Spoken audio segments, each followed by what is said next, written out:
She was just 12 years old, riding her bike home from church, and then she just vanished. To this day, her body has never been found. This is the story of Sara Anne Wood, and it's a story that starts with an absolutely unimaginable tragedy, but it ends with an incredible legacy of hope. It's about a community's devastating loss and one family's fierce determination to make sure no one would ever have to suffer the same way again. So, to really get a feel for the impact of what happened, we have to go back to that summer day in 1993. We need to understand who Sara was and the beautiful life that was so cruelly stolen. Sara was, the heart of her family. Just 12 years old, the daughter of a pastor, and everyone, and I mean everyone, described her as just being full of life. She was smart, exuberant, and was known for this constant giggle. In fact, her teacher even said her giggle was so infectious she could get the entire class laughing right along with her. She loved poetry, she loved dancing, and she was a huge Dolly Parton fan. Okay, so this timeline, it lays out the final, ordinary hours of her life, which honestly just makes what happened next even more chilling. August 18th, 1993. It started like any other summer day. After a morning shopping trip, Sara hopped on her bike to head to her dad's church. Her brother still remembers her singing Dolly Parton's 9 to 5 as she rode off. The last time anyone saw her alive was around 2:30 in the afternoon on Hackadam Road. She was less than half a mile from the safety of her own home. By late afternoon, her family's concern turned to absolute panic. When Sara didn't come home, her family's frantic search immediately just spiraled outwards. First, it pulled in the whole community, and then, before you knew it, the entire country. The response was just immediate and massive. Things escalated so fast. Sara's bicycle was found just leaning against a tree off the road, and nearby her coloring book and crayons were found stashed away in some brush. And right there, that confirmed every parent's worst nightmare. She didn't run away. This was an abduction. Hundreds of volunteers joined state troopers in this huge search. The town was covered in teal ribbons, that was one of Sara's favorite colors, and a Rescue Sara Center was set up to try and coordinate the flood of support.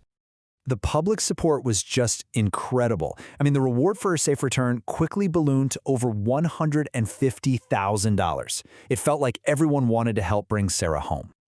The search quickly went national. Sara's face was everywhere. Her case was profiled on huge shows like America's Most Wanted and 48 Hours, and thousands of leads poured in. But the thing is, despite all that attention and the tireless searching, every single one went cold. It left the family in this agonizing limbo for years. The break in the case finally came, but it didn't come from the search for Sara at all. It came months later in a completely different state, all thanks to the bravery and the quick thinking of another 12-year-old girl. And this is the man who ended Sara's life, Louis Stephen Lent Jr.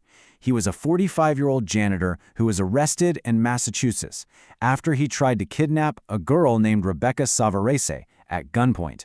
But she was brave, she managed to escape, and crucially, an eyewitness got his license plate number. So when investigators back in New York got wind of this arrest, it was like alarm bells started going off. The parallels were just impossible to ignore. The victim profile was identical, a 12-year-old girl. His method of abduction also matched their theory.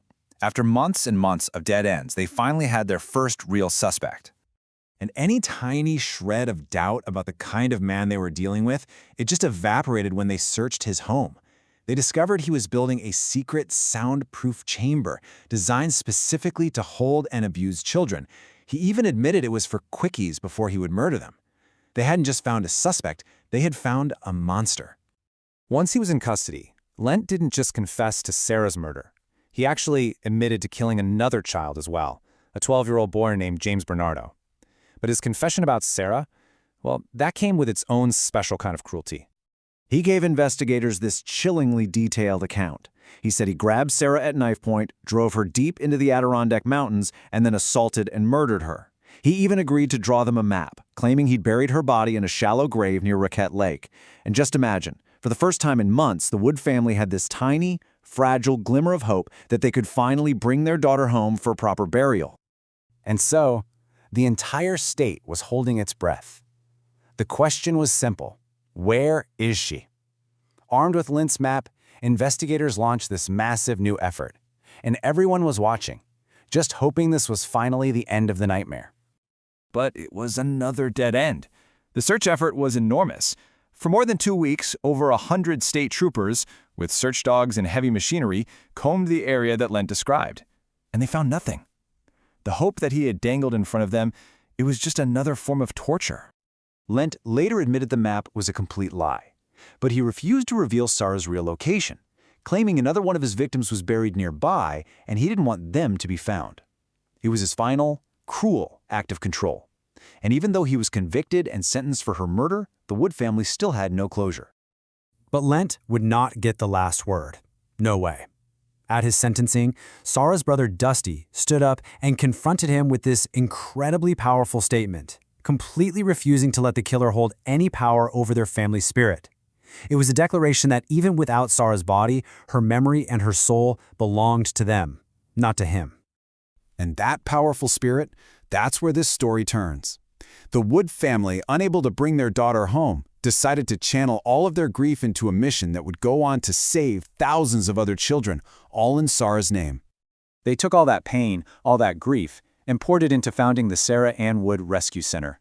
This organization, born from their suffering, eventually grew to become the Mohawk Valley branch of the National Center for Missing and Exploited Children, an absolute powerhouse for child protection. Over 7,500. Just let that sink in.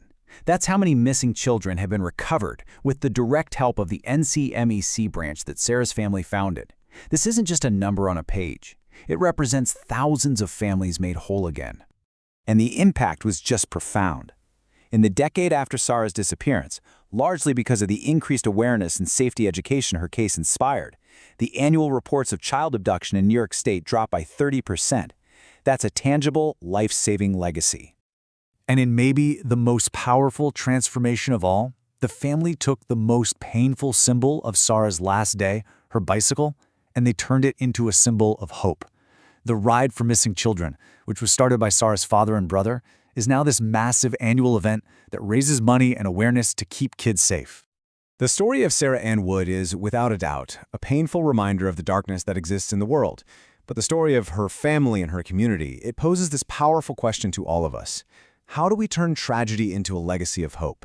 They show us that from the deepest grief, it is absolutely possible to build something that saves lives, fosters hope, and creates a lasting light to honor the memory of a little girl with an infectious giggle who loved Dolly Parton and was lost far, far too soon.